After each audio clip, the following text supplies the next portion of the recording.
Are you surprised that so many people are in on that effort with him? Well, look, at the end, Nicole, what's the rationale for the reelection? He's wrecked the country.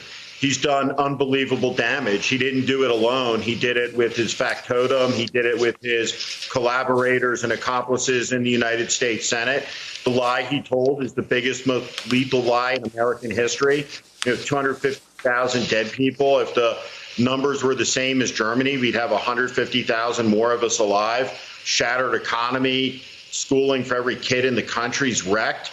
America's way of life, our rituals as we begin or in the middle of the fall, it's all gone.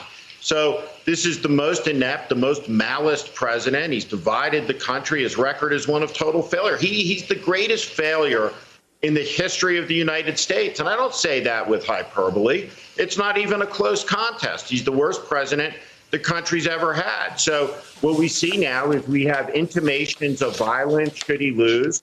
We have the vice president, the second highest official in the land, refusing just to say clearly that we'll have a peaceful transition of power, that the American people are in charge, that the American people decide who the president is, and that, of course, we're going to have a free and fair election. They can't bring themselves to do it. So what this is what you're seeing, this is a rancid, corrupt, autocratic ideology. It's not classically liberal. It's an amalgam of all of these discarded, toxic ideologies that are part of America's history, from the Dixiecrat movement, the Jim Crow movement, the segregationists. We have the militia movement in there. Trumpism is an extremist movement, and you're seeing extremists do what they do.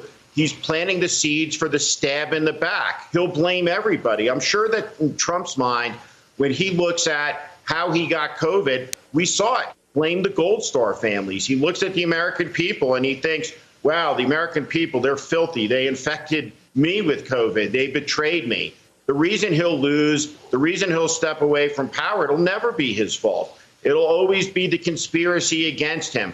And the danger we'll have in this country for some time is because of Trump, we're going to have 30% of the country that will never accept the legitimacy of the election. And here's the danger as we look ahead to the next election after this one. Used to be you want to run for president, you're in the Democratic Party, you go to Iowa, you give a speech establishing your liberal and progressive bona fides. You're a Republican, you do the same, talking to conservatives. But now all of these candidates are going to have to go express their conspiracy theory bona fides to the 30% of the country that will believe that the election was stolen from Trump. They're the majority of the Republican Party. And the direction, because of Trump, this is all trending in, is we have 180 QAnon candidates in 2020. Trust me when I tell you, we'll have 1,800 of them in 2022, and we might have 18,000 of them in 2024.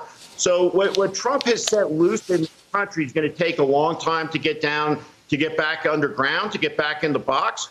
But it is going down. Make no mistake about that. Hey there, I'm Chris Hayes from MSNBC. Thanks for watching MSNBC on YouTube. If you want to keep up to date with the videos we're putting out, you can click subscribe just below me or click over on this list to see lots of other great videos.